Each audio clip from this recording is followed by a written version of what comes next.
This book is called The House of the Weird Doctors, and it's got the following review.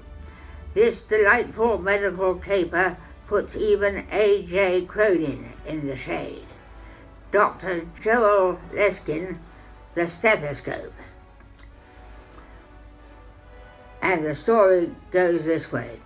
The body of a hated genius scientist, namely Frederick Ruttershields, who is mentally deranged by his unpleasant Etonian heritage, is found savagely butchered in the flash hallway of the most prestigious medical institution in Britain, the Royal Society of Medicine in London. He knows something no one else knows. He possesses a thing wanted by the entire world. Anxious to solve this gruesome murder, the police move fast, and the notoriously rude Inspector Massey rapidly unearths many obvious suspects. But will he apprehend the culprit before other murders occur? Eleanor Berry has applied her nimble pen to a cliffhanger of a thriller full of intriguing characters and a mischievous wit. Among the initial suspects are some of Frederick Ruttershields' sordid male lovers. The punk Tiger Jenkins, a heroin addict who lives in insalubrious circumstances, Churchill Knightsbridge, a black from Brixton, and Cuthbert Scantlebury from Lewisham.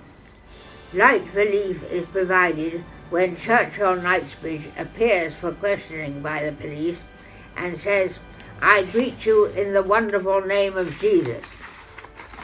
Frederick Ruttershields' cook is the next suspect. She is comically and brutally eccentric. She is wearing a tartan scarf secured in a gypsy's knot, brown and purple striped overalls, blue and white striped tights, and bobber boots. She speaks fluent Russian and accompanies her boss, Ruttershields, to Russia. He warns her about not talking to Russians in her corridor late at night. She is approached by a sinister-looking Russian outside her room. She says, "It's now 5 to 12, and if I don't get back to my room by midnight, I'll miss hearing your glorious national anthem being played on the radio." The man is astounded. Ruttershields happens to be going back to his own room at the same time. "Jesus, Florrie, what the hell did you say to that man? He looks as if he is about to expire." Florrie tells him. "Oh, I do so wish you'd stop being so fucking eccentric," he snarls. She became a communist and resigned because the lavatories in East Berlin were so filthy. Florrie tells Massey this, adding, "For example, when I pulled the chain, the ballcock came away in my hand and the tank crashed to the floor." "I'm not conducting this inquiry to hear about lavatories," rasps Massey. Exasperated, he moves on to the next suspect, a Scottish doctor called McKinley, who is a consultant in rheumatology. McKinley is very jolly and does not like Ruttershields either, like many of the other suspects. The next suspect is a cheeky, sex-crazed plastic surgeon called Joss Dexter. He laps up the gratitude and praise of hundreds of women whom he transforms from the ravages of age to youth. Dexter has thick blonde hair parted in the center, large liquid grey eyes, and a fetching aquiline profile. He is arrogant and cocky, and loathes Ruttershields, who is interfering with his trade by his magic ability to transform age to youth. He likes to pinch women's bottoms and snap their bra straps. Could he be a suspect by any chance, we ask ourselves.